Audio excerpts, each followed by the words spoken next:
Bonjour à tous, bonne année, meilleurs vœux. Donc, avec Louis-Pierre, dans le cadre du collectif des activateurs, on a décidé de lancer des Zooms, des Teams, enfin, suivant les outils qu'on utilise tous les mois. Et donc, aujourd'hui, c'est avec Gaël, Gaël Brunetto, Zaid, que j'ai rencontré il y a quelques années.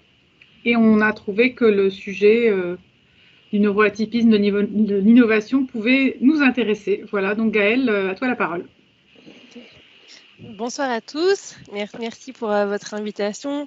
Je suis ravie de parler de ça avec vous puisque c'est un sujet qui, je pense, vous concerne de près de loin. En fait, il y a beaucoup de gens qui sont concernés par cette histoire, il y a beaucoup de noms qui sont donnés. On parle de multipotentiels, d'hypersensibles, d'atypiques, de surdoués, de zèbres, de haut potentiel intellectuel et créatif. Il y a plein d'autres noms qui ont été donnés qui montre un peu genre, à la fois l'envie de mettre un nom sur un phénomène et puis en même temps la difficulté de mettre les gens en boîte, en case, parce que les cases deviennent souvent des prisons dans lesquelles on s'enferme. Donc on a plein de noms qui sont donnés.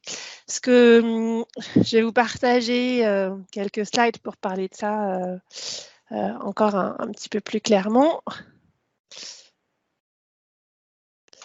Et ce que je vous propose de voir, c'est en fait un petit peu de quoi on parle. Alors, on ne va pas y passer beaucoup de temps. Je ne suis pas la spécialiste du sujet. Il y en a plein. Il y a plein de gens qui ont écrit des bouquins. Il y en a au moins une cinquantaine.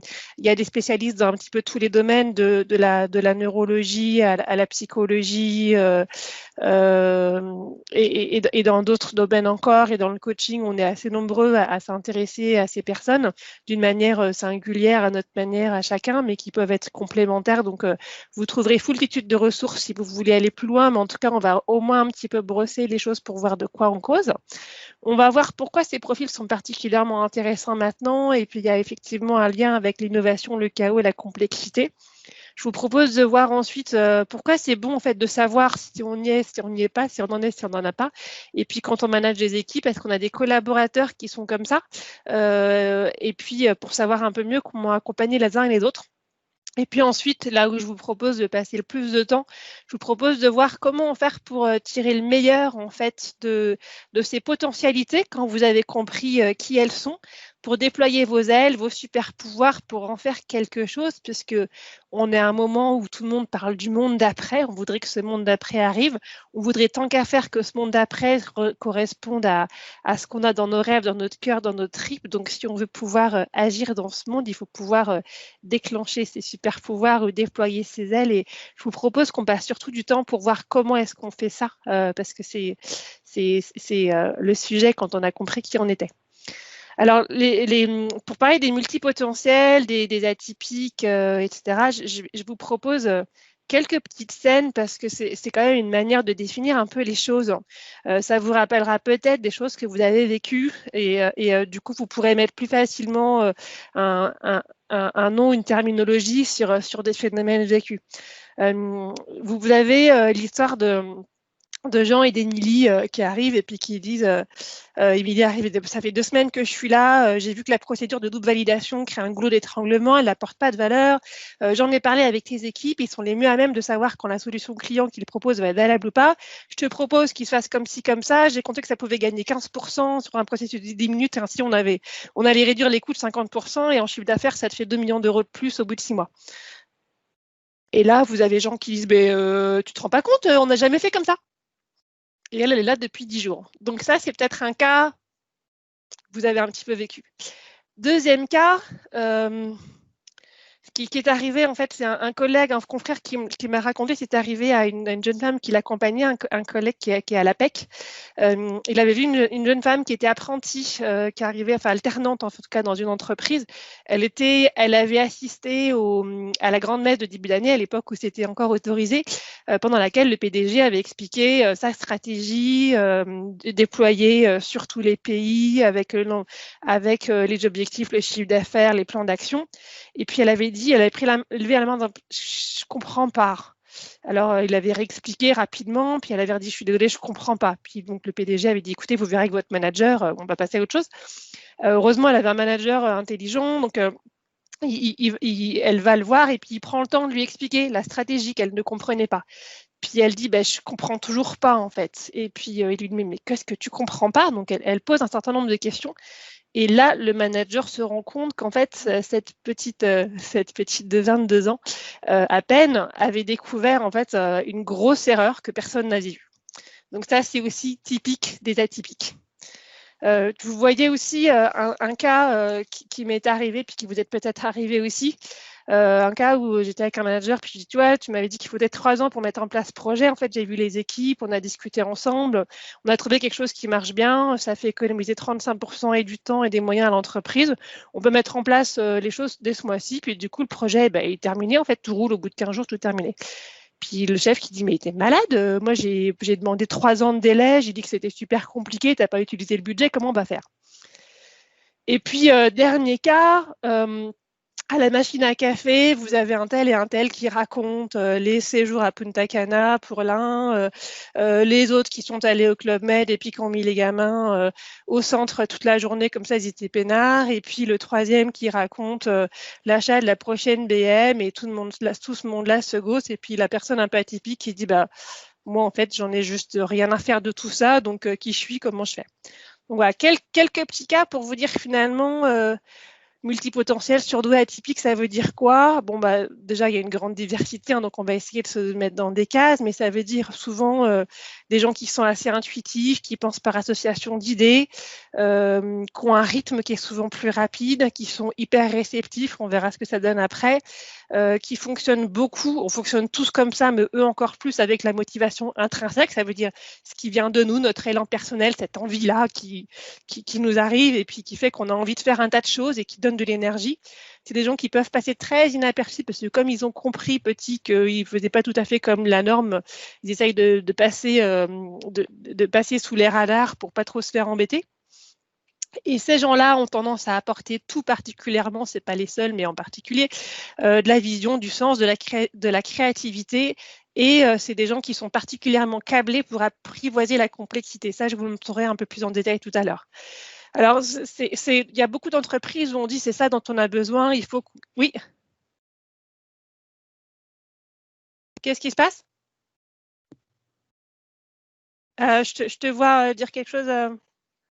Malia, on ne t'entend pas, Malia. Tu as coupé ton micro. J'ai cru que tu voulais réagir et je t'entends pas. Malia, ton micro est coupé a priori. Ouais. Non, je voulais juste te demander si tu pouvais te présenter juste parce qu'il y a des personnes qui viennent nous rejoindre, donc te présenter juste rapidement. On a eu ta biographie, mais sur ton intérêt pour ce sujet et un petit peu ton parcours rapidement. Et il y a un participant qui a demandé si tu pouvais réduire le débit d'informations parce que tu parles très très vite et du coup il y en a qui ont du mal à suivre. Voilà, c'est tout. Ok. Merci. Alors oui, parce que je les vois pas ces commentaires-là. Alors moi, je fais du coaching d'équipe, d'organisation, un petit peu d'individus, surtout des gens plutôt doués, atypiques, des gens qui ont été expatriés longtemps, qui ont des parcours pas tout à fait linéaires. Et j'allais venir en fait à pourquoi je m'intéressais à cette question. Je vous avais commencé à vous le dire. Hein, c'est parce que d'une part, moi ça m'est arrivé souvent de ne pas faire les choses exactement, de faire souvent les choses beaucoup plus vite que ce qui était prévu, et puis de trouver que les choses étaient beaucoup plus simples qu'elles n'y paraissaient. En fait, je me suis rendu compte qu'on avait plein de manières de faire les choses, qu'il y en avait qui étaient parfois plus ou moins rapides, opportunes, efficaces en fonction des moments.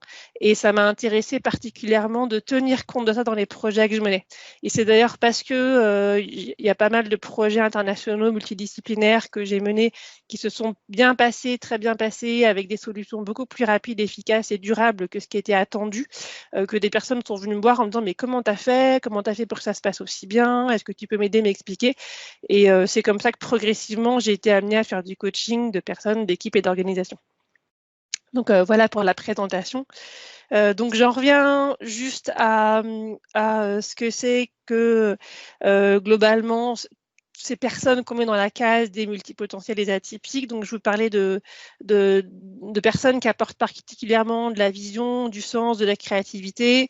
Et ce que je voulais vous dire en plus ensuite, c'est que en fait, on est à un moment où la plupart des entreprises vous disent on a besoin de créer, de faire de l'innovation disruptive, de trouver d'autres manières de faire les choses. On fait face à l'incertitude, au chaos. Donc, on a besoin de talents atypiques. Et puis, dans un certain nombre d'organisations, quand ces talents atypiques se révèlent, en fait, il y en a un certain nombre qui se retrouvent cassés assez vite, donc ils essayent des choses et puis on leur dit non mais attends, c'est pas comme ça qu'on fait ou tu vas beaucoup trop loin, beaucoup trop vite. En tout cas, il y a quelque chose, il y a une attente et en même temps une peur de se laisser embarquer trop vite par d'autres manières de faire. Donc il y a tout ça crée des tensions dans les organisations qui font que c'est pas absolument évident de faire, en fait, à la fois de répondre aux attentes de l'organisation et de l'entreprise parce que tout ça n'est pas forcément très en phase.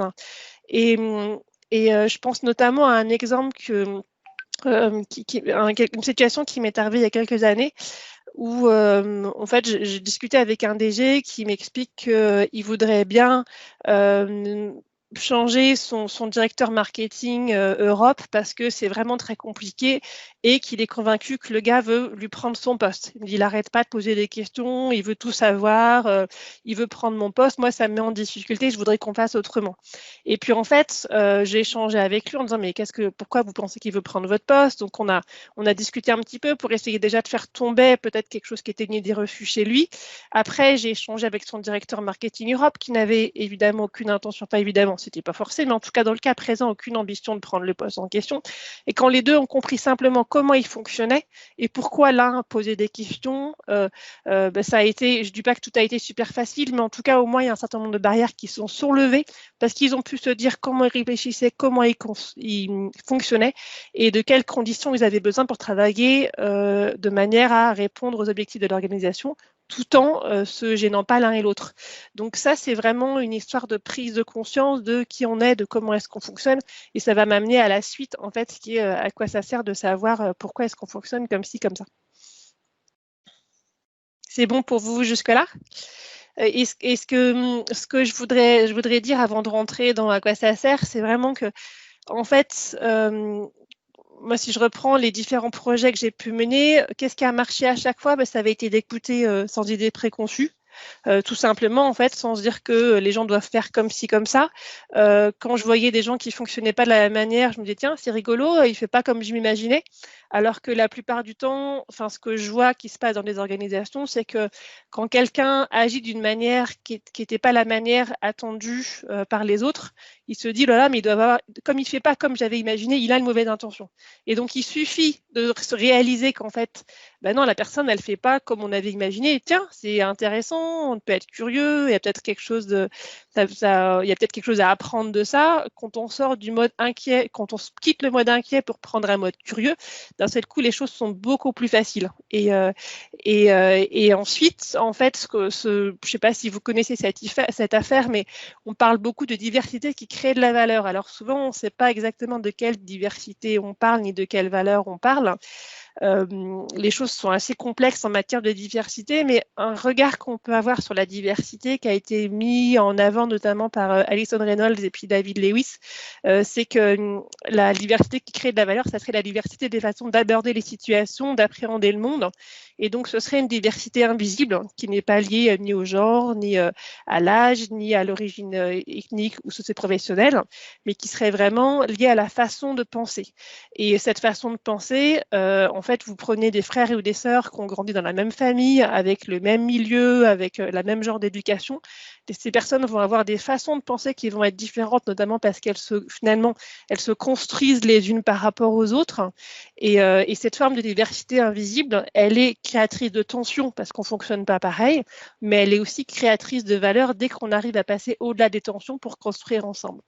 Donc ça, c'est déjà, en fait, quand on a conscience que ce qui nous gêne peut, et ce qui est un problème peut en fait être une opportunité, déjà, en fait, on peut être amené à faire des choses intéressantes ensemble. Et on peut être amené à vraiment tirer parti des gens qui pensent autrement.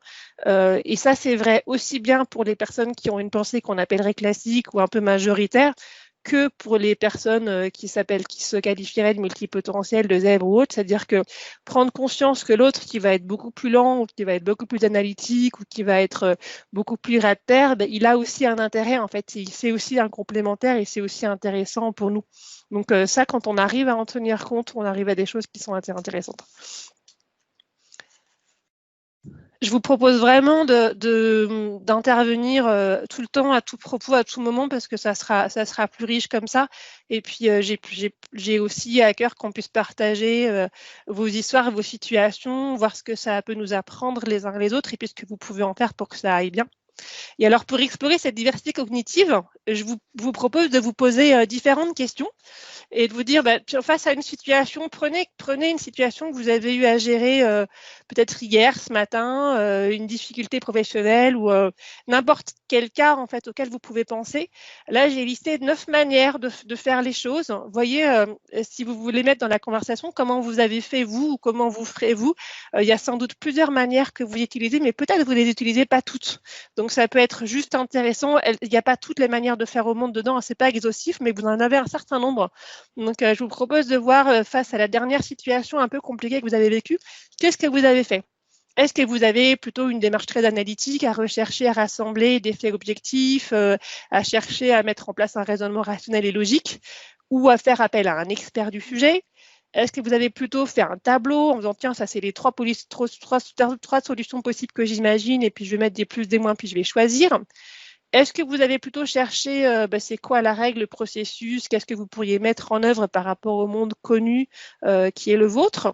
Est-ce que vous avez cherché dans votre mémoire une situation qui ressemblerait de près ou de loin à celle-là pour voir en quoi elle pouvait vous donner des enseignements sur la situation d'aujourd'hui? Est-ce que vous êtes plutôt dit, tiens, qu'est-ce que je ressens, qu'est-ce que ça me dit pour partir vraiment de vos profondeurs pour arriver à trouver quelque chose? Est-ce que vous avez plutôt eu envie tout de suite de chercher, de discuter avec d'autres personnes pour trouver une solution collective ou pour réfléchir au moins ensemble? Donc ça, c'est la proposition 7. Est-ce que vous vous êtes dit, tiens, un problème, tiens, chic, une opportunité, comment est-ce que je peux en tirer quelque chose d'intéressant? Et puis, je vais apprendre quelque chose et du coup, je suis plutôt joyeux ou joyeuse d'avoir affaire à quelque chose qui est pas a priori super facile à résoudre. Ou est-ce que vous vous êtes dit, tiens, c'est quoi le problème? Ça me fait penser à ça. Ah oui, ça me fait penser à tel truc qui me fait penser à telle autre chose. Puis à un moment donné, c'est parti dans tous les sens. Puis à un moment donné, ça a convergé. Puis vous vous êtes dit, tiens, voilà où j'en suis. Est-ce que vous pouvez dire en commentaire ou prendre la parole, c'est quoi vos manières de faire?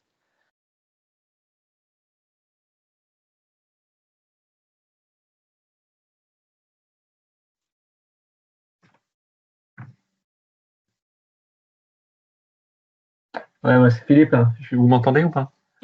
Ouais, donc moi, ma tendance, elle est plus justement à me calquer sur. Excuse-moi, qui est-ce qui parle? C'est Philippe Marolles. Ok, bonjour. Merci. Bonjour.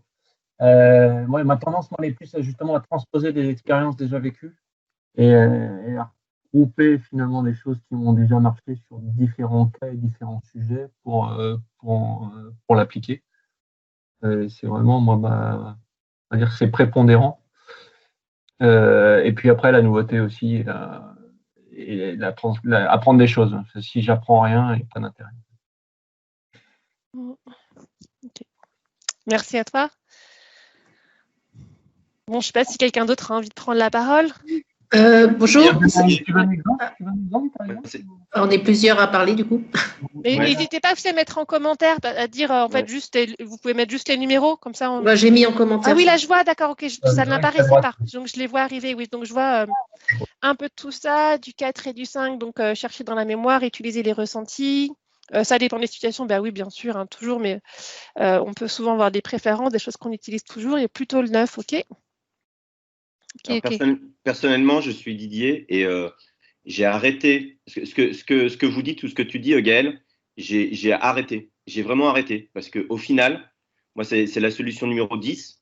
C'est que je suis tellement, depuis à peu près une dizaine d'années dans ma structure, qui est une grosse structure, on va dire parapublique, je suis tellement exclu ou de plus en plus exclu des groupes de travail, des discussions un peu stratégiques, des choses un peu sensibles et machin, que j'ai arrêté de. Voilà, en gros, je suis un peu trop satellisé.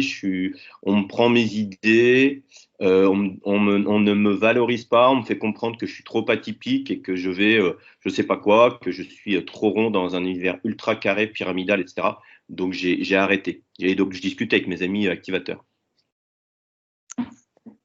Ça veut dire que, ouais, ça veut dire qu'en entreprise, tu as lâché l'affaire, tu as lâché l'idée de faire quelque chose, mais par contre, là, c'était sur des situations qui peuvent être non pro, tu vois, dans une situation personnelle avec ta famille. Oui, d'accord, ok. Parce que, donc la difficulté, c'est que je pense que j'ai une, comment dire, je fais un tableau avec 3 solutions possibles, et puis je choisis la meilleure option parce que je trouve ça très rationnel. Mais en fait, de toute façon, au niveau professionnel, ça n'aboutit à rien. Et après, à titre personnel, de par mes activités associatives, entrepreneuriales, etc., je suis quand même beaucoup dans le collectif. Donc, j'essaie d'être dans le 6 et d'échanger avec une équipe pour trouver une solution collective. Okay. En tout cas, vous voyez qu'il y a pas mal de manières de faire. Parfois, dans des entreprises très structurées, très carrées, on a l'impression qu'on fait que du 1, mais en fait, on fait jamais que ça. Et même les gens qui ont l'air très, très logiques et rationnels, ils font jamais que ça. Mais c'était juste l'idée, c'était de vous partager le fait qu'il y a plein de manières de faire les choses.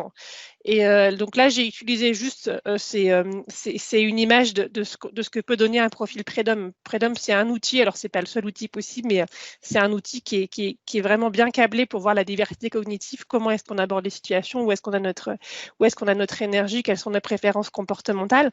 Et là, vous voyez, en fait, c'est vraiment pour vous donner une idée.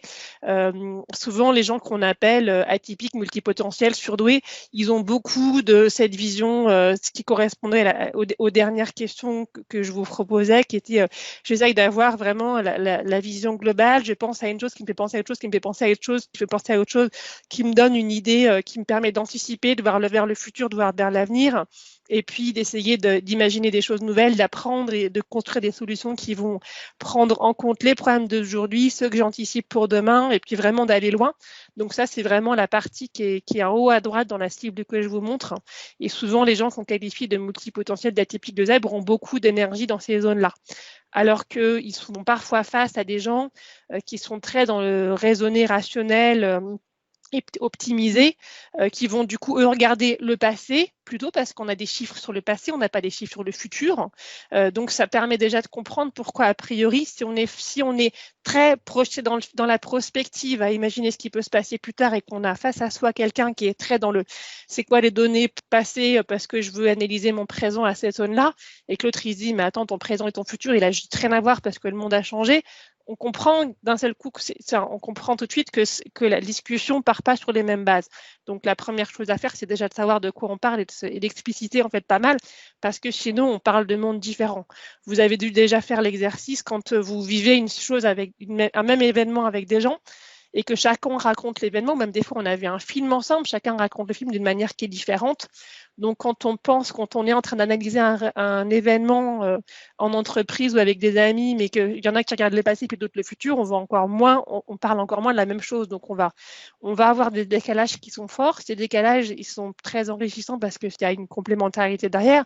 C'est un peu cette histoire vous savez, des différentes religions qui regardent chacune les yeux bandés, un éléphant, il y en a qui voient la queue, il y en a qui voient la trompe.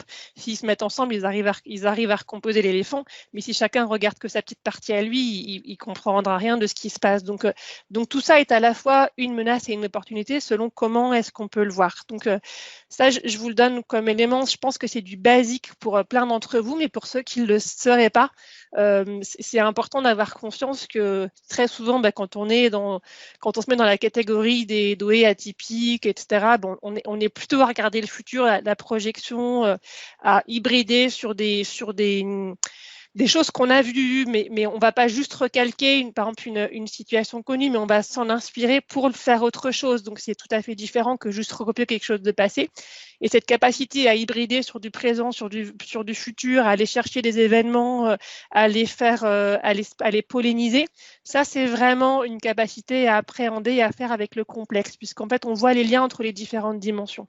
Et donc là-dessus, il y a un talent parce que ça veut dire que des personnes qui savent faire ça savent tout de suite et même intuitivement aborder la complexité. Le problème, c'est comme elles ont une appréhension forte de la complexité, elles ont du mal à parler de choses de manière très simple parce qu'elles font tous les liens. Tous les liens, vous pouvez imaginer, vous savez, le mind map avec penser un truc, puis derrière, vous avez toutes les branches, en fait. Donc, vous avez ce côté-là qui peuvent faire que la discussion a l'air un petit peu confuse parce que la personne qui est en train de raconter les choses du point de vue de la complexité, elle a en tête toutes les ramifications. Donc, elle peut avoir du mal à synthétiser, à être hyper simple. Et la personne très rationnelle en face va se dire, mais va rien y comprendre, en fait. Donc, va dire, mais il me fait du complexe, je comprends plus rien. Donc, il y a vraiment une histoire, ça nous amène vraiment au fait que finalement, l'enjeu, à mon avis, un des enjeux forts quand on est câblé comme ça, plutôt dans le multipotentiel, l'atypisme, le surdon, on va appeler le comme vous voulez. Quand on est câblé comme ça, le challenge, ça va être de comprendre en fait comment est-ce qu'on fonctionne pour ne pas se suradapter sans cesse, mais simplement s'adapter. Ça veut dire quoi? Ça veut dire qu'en fait, très souvent, quand on ne sait pas comment on fonctionne, quand on sent qu'il y a un décalage avec l'interlocuteur qui est en face de nous, quand on a en plus un certain degré de sensibilité qui fait qu'on sent dans notre corps ce décalage-là, il y a un truc en nous qui dit je ne veux pas être exclu, je veux être connecté à l'autre et je vais donc ouvrir encore plus toutes les écoutilles pour être vraiment avec l'autre, trouver un moyen d'être en lien. En fait, à tout prix, trouver un moyen d'être en lien. Ça sera encore plus fort si, étant enfant, vous avez senti des choses comme du rejet, de l'exclusion, de la difficulté à être inclus dans le groupe. Vous allez faire encore plus d'efforts pour à tout prix rejoindre l'autre et être connecté. Et cet effort-là, tant que vous n'aurez pas compris comment ça marche, ça va être d'ouvrir toutes les antennes encore plus. Ce qui d'une part va être fatigant et d'autre part va être très engageant parce que vous êtes vraiment dans la relation et chez l'autre et plus tellement connecté avec vos besoins, avec vous en fait. Donc ça crée quelque chose qui a un décalage, qui est que vous êtes là chez l'autre à fond et puis l'autre il comprend rien. Et donc là, il y a vraiment un enjeu qui est de se dire, ok, j'arrête, je sais que je ne fonctionne pas comme la personne qui est en face. Je sais que lui, peut-être, ou elle a des besoins de concision, de simplicité. Donc, plutôt que d'essayer de me suradapter dans tous les sens et puis de me perdre complètement, je suis consciente qu'en fait, ce qui nous fait décalage, c'est pas moi en tant que personne, mais c'est juste une manière de penser. Et donc, au lieu de me suradapter, je vais bien rester chez moi. Donc, ça, c'est un travail presque psychocorporel. Et puis, je vais simplement adapter mon discours pour préparer un peu et dire ce dont il a besoin pour que du coup la communication se passe bien. Mais à ce moment-là, c'est beaucoup plus simple parce que c'est plus vous qui avez à changer, c'est juste des choses à adapter dans votre communication. Donc, c'est plus vous qui êtes en jeu. Donc, émotionnellement, c'est beaucoup plus facile. Et c'est plus facile d'adapter sa communication que de dire je dois me changer pour être accepté par les autres. Je ne sais pas si ça vous éclaire et si c'est clair pour vous. Moi, j'utilise parfois ce petit tableau quand je présente des choses qui a justement été mis en place par Eric Faure et puis qui a créé Prédom, qui a été de se dire, en fait, quand on est dans le multipotentiel atypique, etc., on est souvent dans concevoir, défricher. Donc, c'est vraiment pourquoi on fait les choses, on donne du sens, on contextualise, on regarde vers où on va, on emmène les gens. En fait, c'est un côté assez charismatique. On emmène les gens dans une histoire et en fait, il y a des gens, on s'aperçoit qu'on les emmène pas du tout parce qu'en fait, eux, ils sont là, ils voient qu'on va vers là et ils disent mais waouh, comment je vais de l'un à l'autre et ils ont juste envie de savoir comment ils font le pas d'après. Donc, des petites choses comme ça, toutes simples, ça permet de se dire ah oui, tiens, faut pas que je reste trop longtemps dans le pourquoi, etc. Mais tout de suite, je vais assez vite faire le tour de la roue et puis parler à chacun en fonction de ses préférences. Didier, tu veux dire quelque chose? Ouais. Oui, merci Gaëlle. Juste deux points. Avec moi, ça fera 3 parce que mon nom, c'est point. Est-ce que tu pourrais, s'il te plaît, soit présentement, soit plus tard, nous donner quelques références bibliographiques, etc. Parce que tu cites des auteurs qui me semblent très intéressants, mais ça serait bien qu'on puisse ensuite cogiter.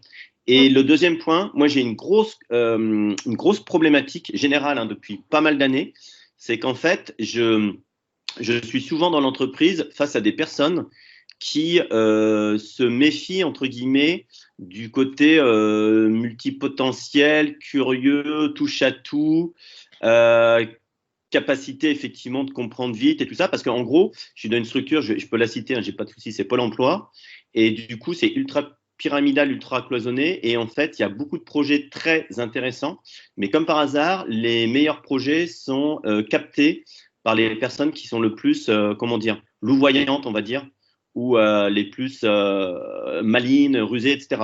ce qui peut être mon cas, mais ne l'est pas toujours, sachant qu'en plus, je fais partie des 9 ou 10 millions d'hypersensibles, ce qui est pas un avantage, très clairement. Sachant qu'on peut être multipotentiel et hypersensible, mais il n'y a pas forcément de lien. Oui, c'était effectivement, c'est vraiment, je pense que, alors, en fait, effectivement, quand on a ces caractéristiques, j'ai vraiment du mal à mettre un nom précis dessus parce qu'il y en a tellement et puis parce que chacun va voir midi à sa porte et puis que je voudrais vraiment pas enfermer qui que ce soit dans une manière de faire. En fait, effectivement, les gens qui sont multipotentiels ou autres, en fait, sont spécialement câblés pour faire du transversal et des projets transversés complexes. Et en même temps, c'est pas forcément ceux-là qui sont invités parce que parfois, ils vont en fait perturber un peu l'ordre établi et puis finalement, on n'a pas envie que ça change trop facilement.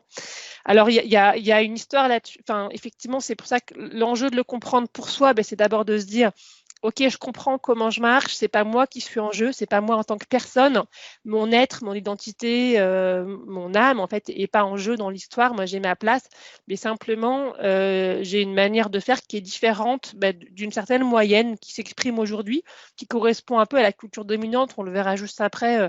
Il y a notamment la spirale dynamique. Je sais pas si vous la connaissez, qui est une bonne manière d'appréhender les choses à ce niveau-là.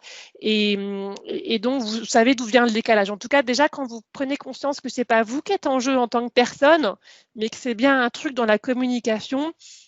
Déjà, en fait, l'hypersensibilité le côté hypersensible peut déjà reprendre une place plus juste parce que on n'est plus menacé, on n'est plus touché en tant que personne, mais c'est la communication qui est touchée. Donc, il y a quelque chose qui peut déjà se jouer là. Ensuite, ce qui est bien, c'est quand on a la chance d'avoir un manager qui se dit pas là, mais c'est quoi ce fou furieux, j'y comprends rien. Tiens, j'ai quelqu'un qui a l'air d'avoir des spécificités, j'ai envie de comprendre et j'ai envie d'en tirer le meilleur. Et il y en a un certain nombre, moi, dans tous les projets dans lesquels j'interviens, j'ai jamais vu des cas où il n'y avait pas 1, 2, 3, 4, 5 personnes qui étaient atypiques, multipotentielles, surdouées. Il y en a toujours en fait dans les organisations. Et très souvent, je suis face à des managers qui disent cette personne, cette femme, elle fait des trucs intéressants, il fait des choses formidables. Je ne sais pas toujours comment faire avec. Des fois, je trouve que ça manque de simplicité. Je voudrais juste arriver à ce qu'on arrive à faire le meilleur ensemble parce que je perçois bien que cette personne a un potentiel juste dingue. Donc, il y en a beaucoup. C'est dommage si vous n'avez pas ça en face de vous. Et c'est aussi pour ça que quand on prend un poste, c'est hyper important de pouvoir faire le point sur comment je fonctionne, comment tu fonctionnes, c'est quoi nos besoins, c'est quoi nos conditions de réussite. Et puis, si on se retrouve avec une réorganisation et qu'on ne choisit pas son manager, on peut aussi, avec le manager qui arrive, faire un peu carte sur table, de dire les choses pour arriver à trouver des solutions dans notre mode de fonctionnement. Parce que effectivement, vous l'imaginez bien, et vous le savez pour l'avoir vécu, quelqu'un qu'on va qualifier entre guillemets de multipotentiel va avoir besoin d'infiniment plus d'autonomie que quelqu'un qui va juste avoir besoin de répéter des tâches à l'envi parce que lui, ça le rassure et ça le sécurise. Donc les besoins, donc on a une histoire de management situationnel à adapter. Il y a un certain nombre de managers qui savent faire, il y a un certain nombre de managers qui ont la sensibilité pour, et puis il y en a qui ne l'ont pas. Mais ça compte effectivement beaucoup dans votre bien-être et c'est peut-être important de ne pas rester dans une situation qui est insoluble, de la même manière qu'on ne resterait pas dans un couple qui vous fait du mal, quoi. Donc il y a un équilibre à trouver pour chacun. Et si on essaye de sensibiliser les managers aussi à ces multipotentialités-là, c'est bien pour qu'ils soient à l'écoute et qu'ils puissent en faire quelque chose. Et il y a d'ailleurs un autre point par rapport à ça, c'est qu'en fait, le multipotentiel, l'atypisme, en fait, ça a des reliefs différents et il y a un espèce de continuum. Vous n'avez pas des gens qui sont normaux, des gens qui sont multipotentiels. Alors, il y a des marqueurs, en fait, pour ceux qui font des tests de QI. J'en parlerai pas spécialement aujourd'hui parce que je voudrais vraiment vous parler de qu'est-ce qu'on peut faire, en fait, pour tirer le meilleur de la richesse et du talent énorme que vous avez. Mais en tout cas, on a des marqueurs qui sont des marqueurs de quotient intellectuel. Enfin, il y a un certain nombre d'outils qui existent et que vous pouvez découvrir par ailleurs. Mais ces marqueurs-là, en fait, par exemple, si on prend le quotient intellectuel, ça va de temps à temps. On a des gens qui, par exemple, ont des trisomies, qui ont un certain quotient intellectuel, mais vous avez des gens qui ont des trisomies, qui ont des quotients intellectuels qui sont supérieurs à des gens qui n'ont pas de trisomie, qui ont juste un QI bas. Et donc, dans tout ça, il y a un continuum. Et en fait, le multipotentiel, à mon avis, est en train de vous dire, et même si on garde, par exemple, cette grille qui est encore affichée là, ce qui est intéressant, c'est que en fait, on a tous plein de potentialités. C'est un petit peu comme si si on avait tous les instruments de la symphonie et qu'on utilisait à chaque fois que le triangle ou que le violon. Et alors qu'on a tous les instruments de la symphonie. Donc les multipotentiels, ils sont là aussi pour dire aux autres, si vous savez, si vous n'utilisez que votre part rationnelle, vous utilisez 5% de vous-même, 5% de votre cerveau. Et à un moment donné, 5% de vos potentialités, 5% de votre être, ou peut-être même pas 5%. À un moment donné, même pour les gens qui sont très facilement dans l'analytique et le rationnel, c'est sec, c'est froid, c'est réducteur, c'est frustrant. Et donc le fait d'avoir des gens qui fonctionnent différemment autour de soi, c'est vraiment l'opportunité de se dire tiens, c'est marrant, il fait pas comme j'aurais fait, tiens, je vais regarder comment il fait, comment elle fait. Ah ouais, c'est rigolo, je vais pouvoir faire comme ça. Et hop, on a un instrument de plus, on a un petit peu plus de champ. Et d'un seul coup, il y a quelque chose en nous qui s'agrandit. Donc ça, c'est vraiment, vraiment, vraiment une richesse en fait qu'on peut aussi déployer ensemble quand on est à plusieurs, parce que je pense que vraiment atypique, on l'est tous un petit peu, on a tous un truc atypique en fait. Donc c'est bien aussi de sortir de l'idée qu'il y aurait des atypiques et des non atypiques. Il y en a qui vont l'être plus ou moins. Sur certains champs, c'est aussi très relatif dans la mesure où il y a des entreprises où votre atypisme va paraître complètement normal, et puis dans une autre entreprise, vous allez être atypique sur autre chose. Donc il y a des cultures d'entreprise comme il y a des cultures de pays. Et des façons de faire les choses qui vont aussi dépendre de plein d'autres paramètres que de simplement vos préférences cognitives. Et donc, je pense qu'il y a vraiment aussi ça, en fait, à prendre en compte pour, d'une part, sortir de « oh là là, mais je suis le seul vraiment spécial et tous les autres, ils sont complètement normaux », parce qu'en fait, les autres qui vous paraissent normaux, c'est absolument relatif. Ils ont plein de choses extraordinaires qu'il faut juste découvrir. Et peut-être que parce que vous allez déployer un peu plus sans en faire trop, sans les mettre en danger, eux vont exposer aussi un petit peu plus progressivement. Donc, il peut y avoir des vraies spirales vertueuses aussi comme ça. Mais après, le problème, c'est que quand on est depuis longtemps dans une entreprise et quand les choses ont commencé à se crisper, à se cristalliser, ça peut devenir un petit peu compliqué. Parfois, on a une étiquette qui vous colle à la peau qu'on n'arrive pas à changer, et ça peut valoir le coup aussi de changer d'endroit pour juste pouvoir changer d'étiquette, puis pouvoir être un peu qui on est un petit peu autrement. Gaëlle, pourquoi les RH managers ne connaissent pas ces profils? Alors, en fait, il y en a plein qui les connaissent, il y en a vraiment plein qui les connaissent. Moi, j'ai discuté avec des managers dans des DRH, dans des sociétés de services, à la SNCF, qui est quand même un grand groupe. Il y a des DRH qui connaissent très, très bien ces profils. Donc, il y en a vraiment qui sont au courant, il y en a qui les connaissent, il y en a qui savent ce que c'est que la diversité cognitive. C'est quand même quelque chose qui commence à se connaître. Et donc, il y en a qui les connaissent. Après, il y en a peut-être qui les connaissent pas. Et puis, il y en a qui sont peut-être rétifs parce que chez NGC, en fait, je pense qu'il y en a vraiment. Mais après, il y a beaucoup de DRH chez NG. Donc, ils ne sont pas tous au courant. Puis le problème aussi, c'est que c'est compliqué. Vous dites, il y a des gens qui sont super bons, ils ont du talent, ils savent souvent assez bien s'exprimer, ils sont assez charismatiques, ils vont super vite.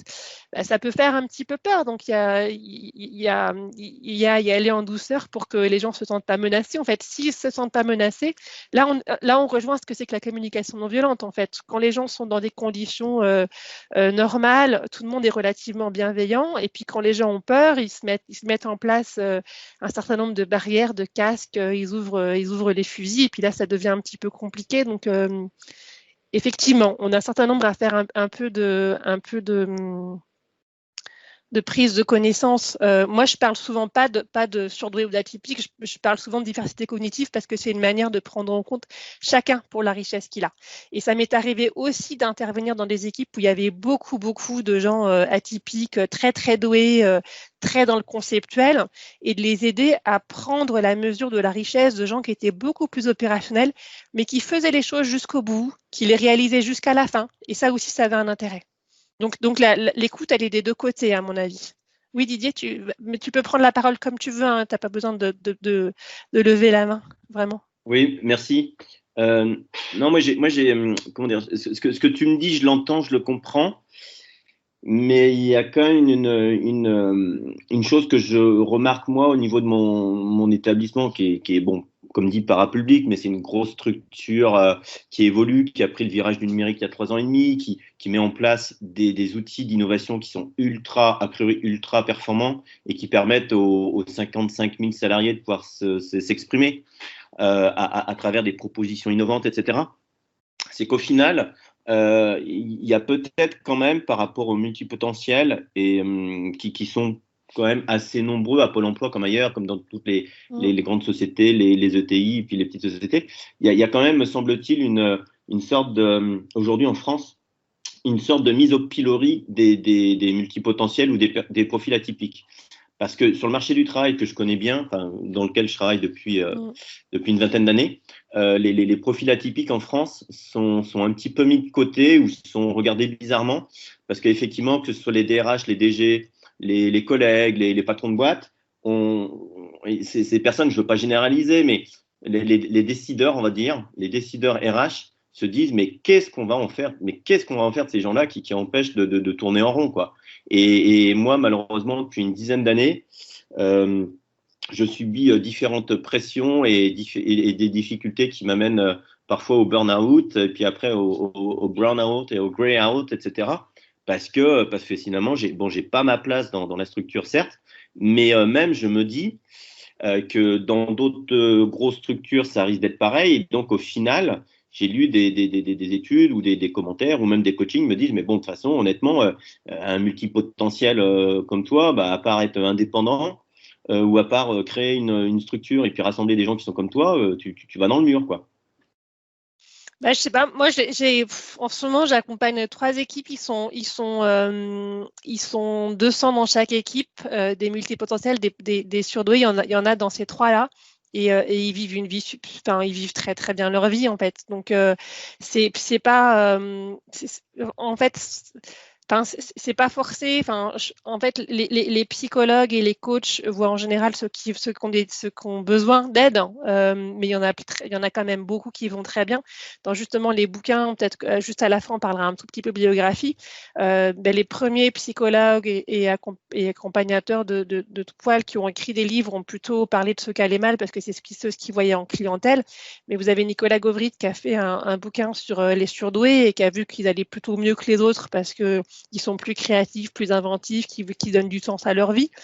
Donc, je pense pas que ce soit une fatalité, en fait, mais ça dépend des environnements dans lesquels on est. Et par contre, tu peux faire le saut de devenir indépendant, mais tu peux peut-être faire aussi le saut de trouver une boîte qui est beaucoup plus sympa, peut-être qu'une PME, peut-être que même dans un grand groupe où il y aura une autre équipe.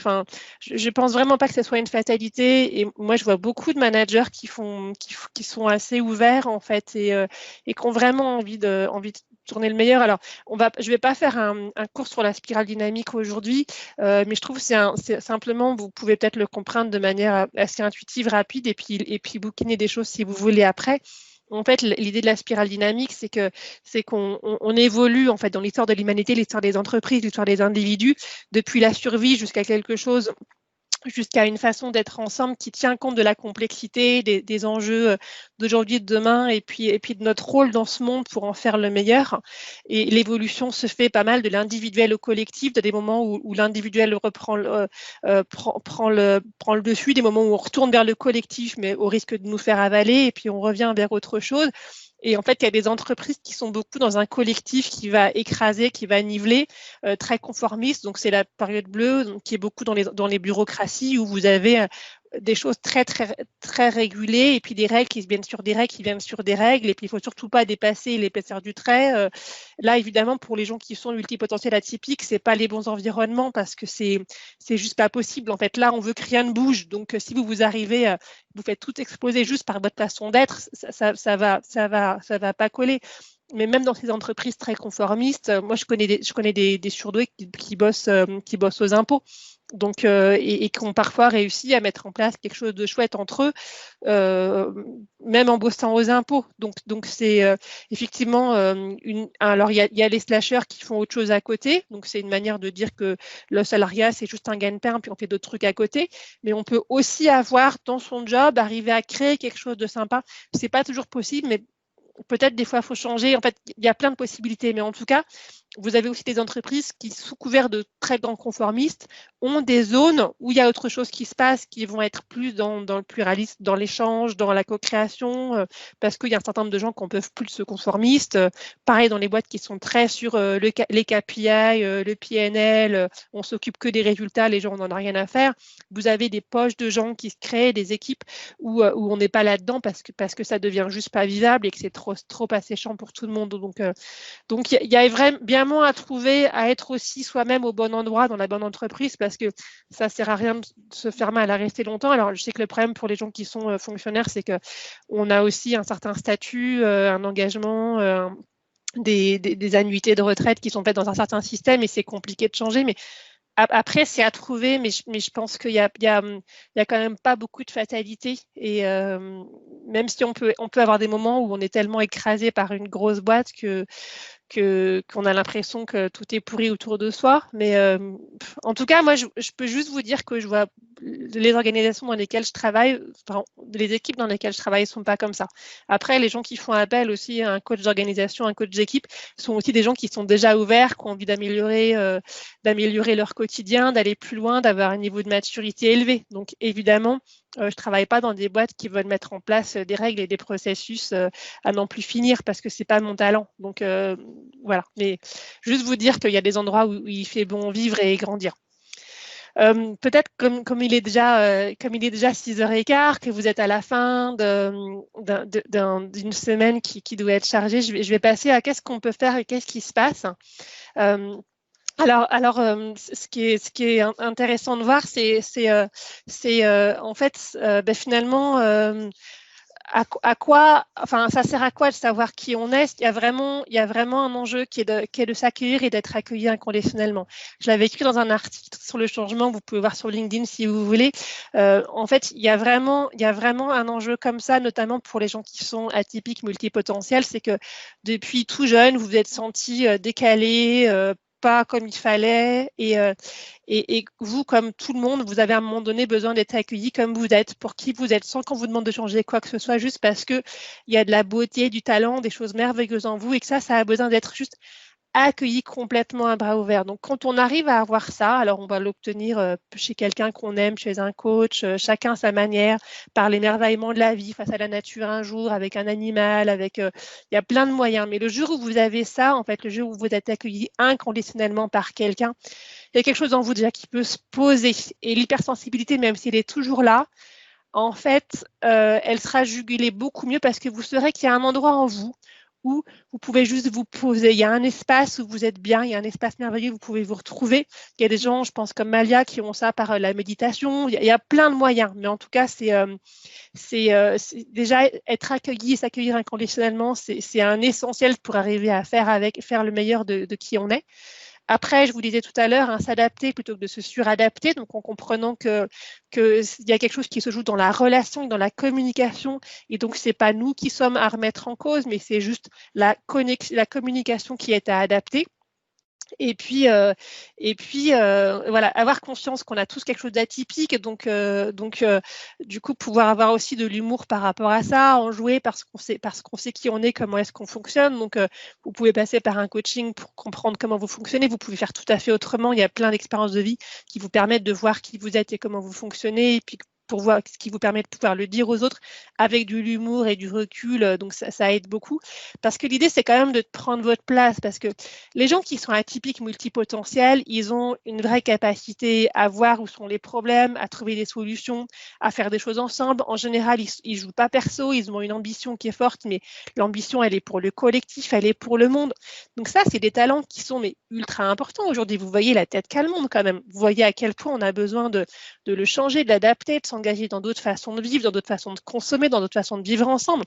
Donc, c'est ultra important que vous puissiez chacun prendre votre place parce que le monde a besoin de vous. Donc, c'est absolument important que vous puissiez sortir de l'impuissance et puis que vous puissiez révéler votre plein potentiel. Donc, moi, j'ai envie d'être là juste pour ça, en fait. Et à chaque fois que j'interviens dans une équipe, pour moi, l'objectif, c'est toujours, au-delà des objectifs de la personne qui me demande d'intervenir, d'aider les gens à révéler leur plein potentiel, à sortir de l'impuissance, parce que comme ça, elles vont pouvoir agir, et puis d'apprendre à agir ensemble de manière coopérative, parce qu'on sait très bien qu'on ne peut rien faire seul, et donc on peut faire avec les autres. Donc, c'est vraiment, à mon avis, un élément essentiel, et qui est d'autant plus essentiel pour vous, parce que vous avez des talents particuliers dont le monde a particulièrement besoin. Alors, comment est-ce qu'on fait ça ? comment est-ce qu'on fait ça? Alors, à mon sens, il y a vraiment quelque chose de super important, c'est d'avoir conscience de ses émotions. Ça se passe vraiment, à mon avis, beaucoup par l'intelligence émotionnelle. Donc, on n'aura pas le temps d'en parler beaucoup aujourd'hui. Si vous voulez qu'on reprenne un temps, un moment, une autre fois, peut-être qu'on peut le faire. Mais juste, je vais vous proposer de reprendre les termes d'Isabelle Padovani, que vous pouvez d'ailleurs aller retrouver. Elle a plein de podcasts sur YouTube. Ce qu'elle fait est très, très bien en communication non violente. Elle se dit, quand on est face à des émotions qui sont fortes, en fait, c'est bien d'avoir des choses simples à se dire et du coup, te dire, qu'est-ce qui se passe? C'est quoi la situation, mes sentiments, mes émotions? Donc là, ça rejoint la communication non violente pour ceux qui la connaissent. Mais moi, je vous invite vraiment à être connecté à ce que vous ressentez dans votre corps et puis à vous dire, qu'est-ce que vous voulez? Oui, c'est quoi que vous voulez en fait en ce moment avec la personne qui est en face de vous, hein. Ça permet aussi de prendre du recul par rapport à l'émotion qui pourrait déborder. Et puis, qu'est-ce que je fais? Donc, qu'est-ce qui se passe? Qu'est-ce que je veux? Qu'est-ce que je fais? 3 questions toutes simples. C'est une manière d'arriver à retrouver de la clarté quand l'émotionnel et l'hypersensibilité commencent à déborder ou quand on sent qu'on commence à partir dans tous les sens. Donc, on peut se poser ces 3 questions et puis arriver à progressivement commencer à clarifier un petit peu la situation quand c'est parti dans tous les sens. Et puis comme ça, retrouver sa puissance d'action. Ça me semble hyper important de faire ça parce qu'en fait, je ne l'ai pas dit tout à l'heure parce que je suis allée assez vite.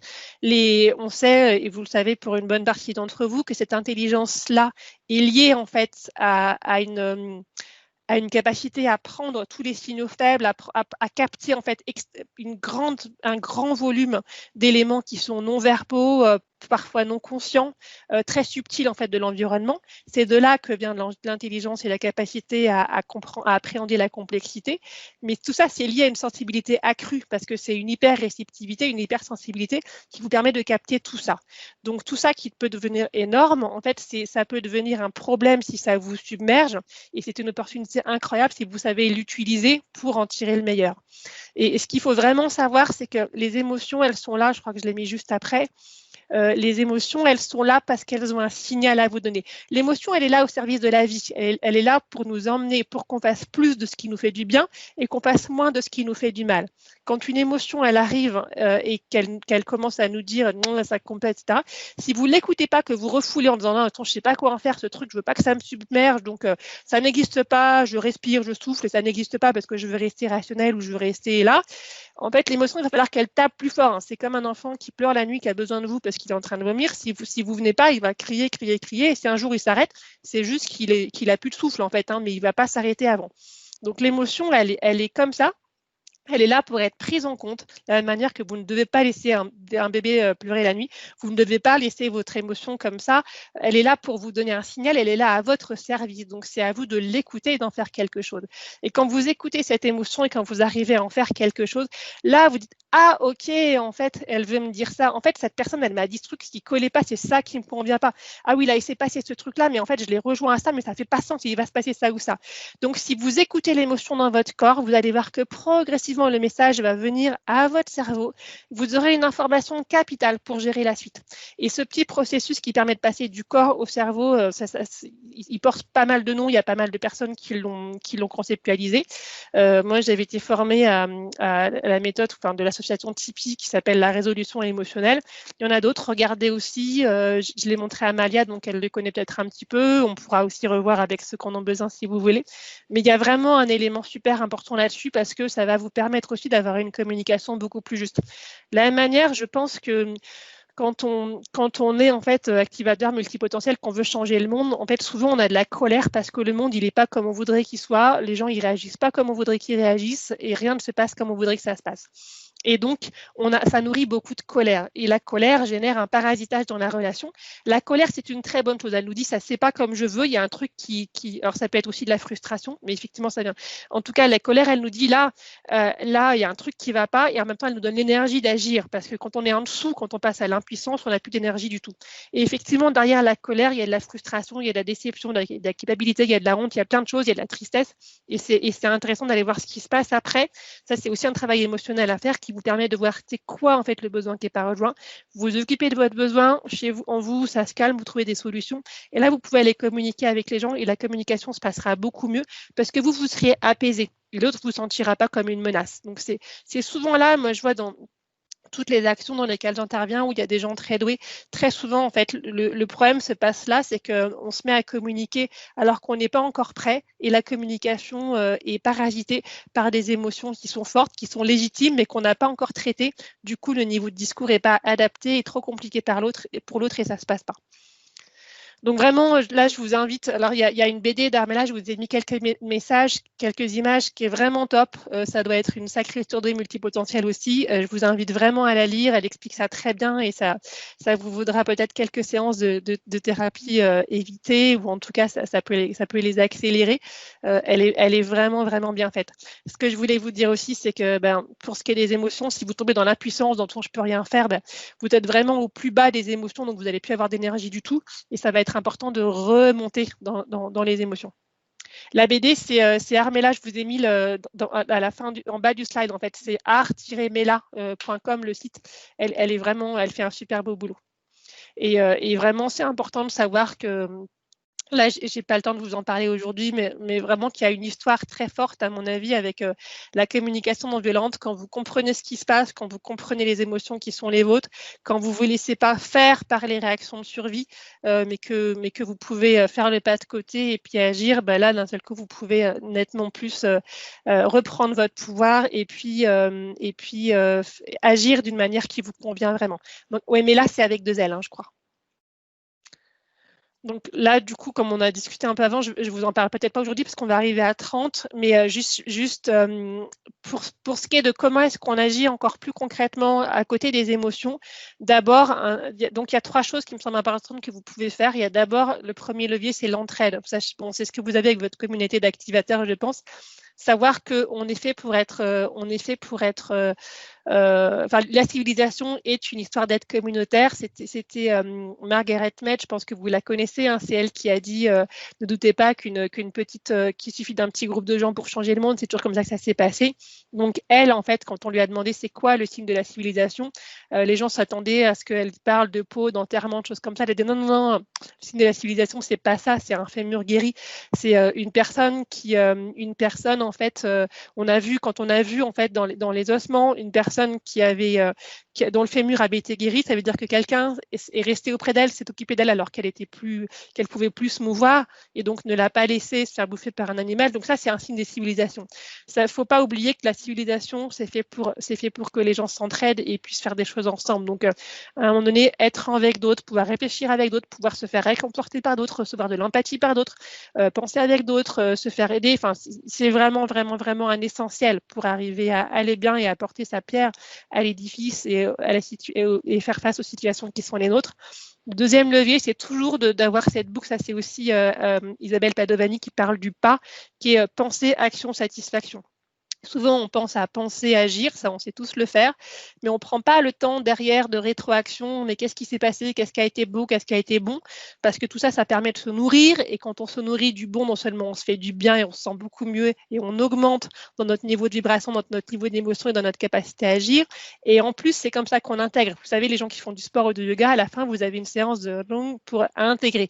En fait, il faudrait le faire dans le quotidien. Vous verrez que si vous faites ça au quotidien, vous allez aller beaucoup mieux, et vous allez avoir beaucoup plus de pouvoir d'agir et vous allez agir d'une manière qui va être beaucoup plus juste, qui va vous rendre beaucoup plus heureux, qui va déclencher beaucoup plus de joie.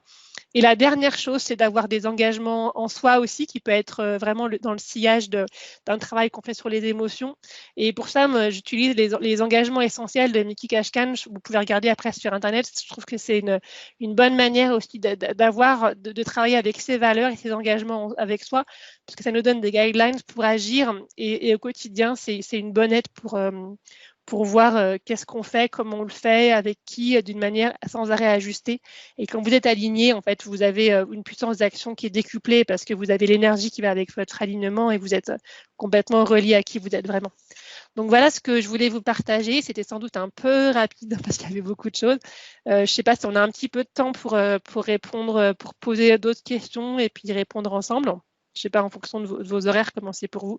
Moi, je peux vous accorder un petit peu de temps si vous voulez. C'est comme vous voulez.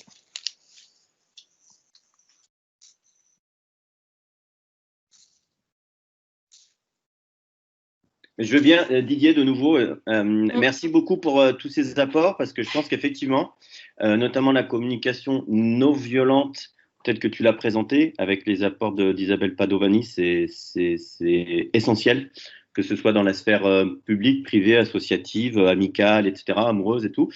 Et du coup, ma question était la suivante. Selon toi, à l'époque où nous vivons aujourd'hui, qui est très perturbée par la Covid-19 et puis tous les changements à la fois organisationnels, ressources humaines et stratégiques que connaissent les entreprises, quelles sont selon toi les clés ou quelques clés pour que que les multipotentiels puissent plus facilement s'y retrouver on va dire dans la société, enfin quand je dis société, dans le monde de l'entreprise. J'ai bien noté les éléments que tu as évoqués, mais s'il y a 3 choses que tu pourrais ressortir.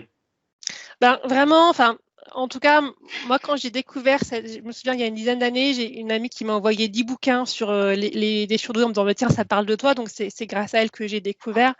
En fait, quelques années avant, j'avais découvert la communication non violente et moi, il n'y a rien qui m'a aidé plus et qui m'a plus permis d'aider plus les équipes que ça. Mais associé à la logique émotionnelle, parce que parfois, il y a plusieurs manières d'aborder la communication non violente. Ça peut être très intellectuel et dans ce cas-là, ça reste à ce niveau-là. Et comme les gens doués atypiques moulinent très, très vite du cerveau, si ça descend pas dans le corps, ça sert pas à grand-chose. Enfin, ça, en tout cas, ça n'a pas beaucoup changé votre vie. Mais les deux associés, je pense que ça permet vraiment de prendre sa place dans ce monde et puis d'agir d'une manière qui soit justement alignée. Je pense que là, aujourd'hui, enfin, moi, je vois je vois aussi bien auprès des gens que je connais, les gens que je croise et puis dans les équipes que j'accompagne, il y a effectivement beaucoup d'incertitudes, il y a beaucoup de chaos.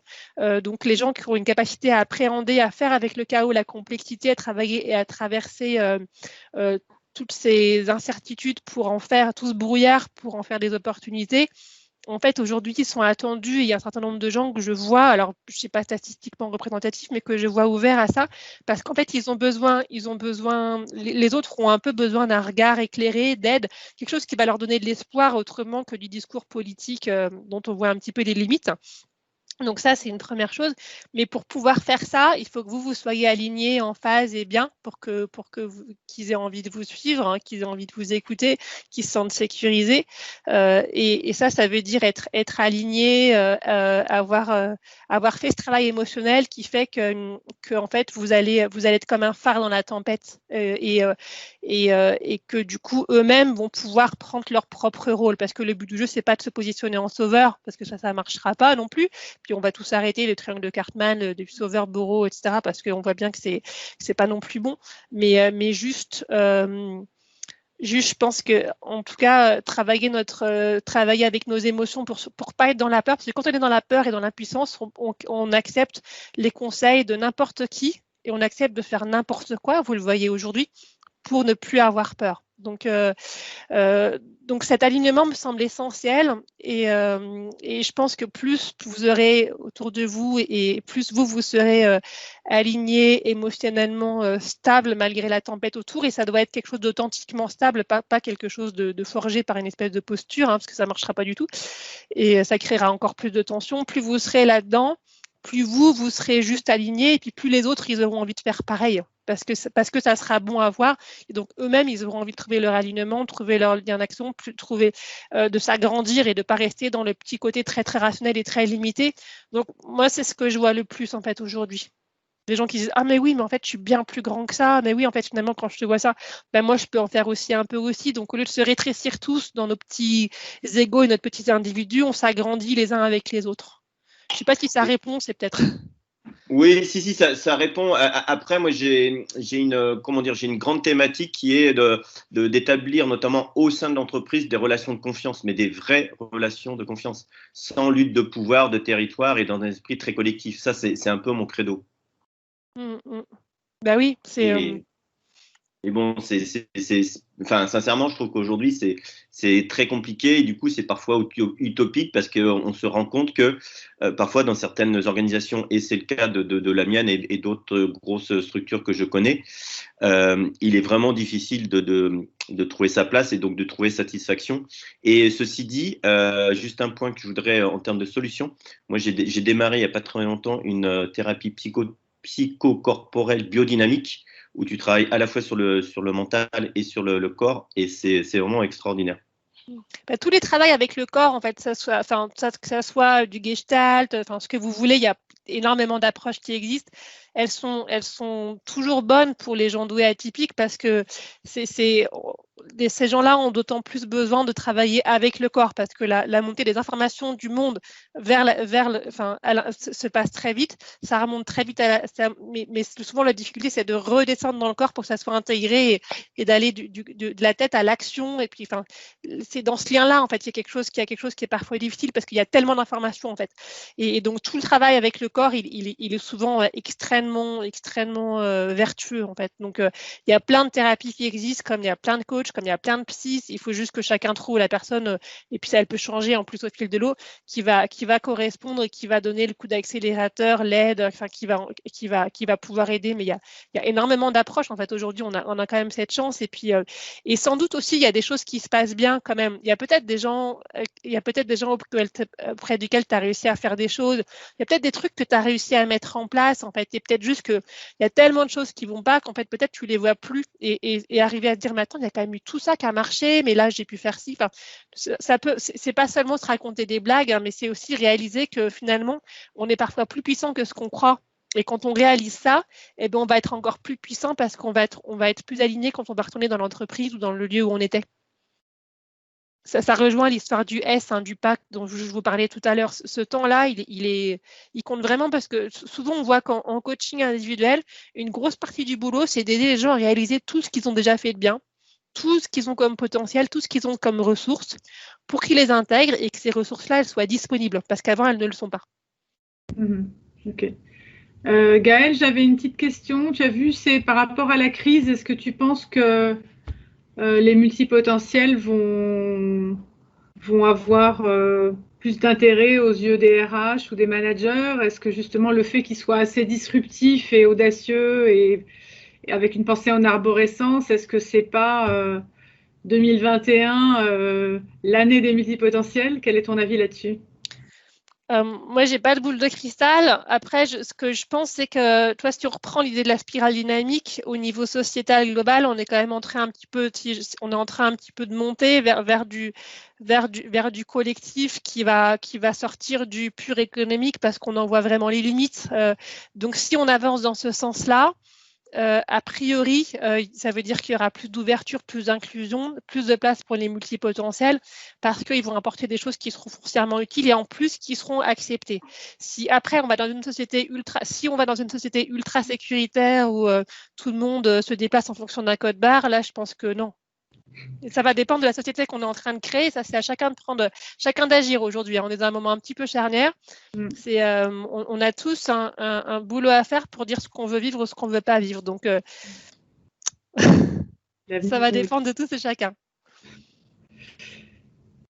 Merci. Est-ce qu'il y a des questions encore? Louis-Pierre, tu as des questions? Écoute, non, je pense qu'on a fait le tour. Hein. D'accord. Ça vous a intéressé, ennuyé? Vu qu'il est quand même 40, il faut quand même maintenant.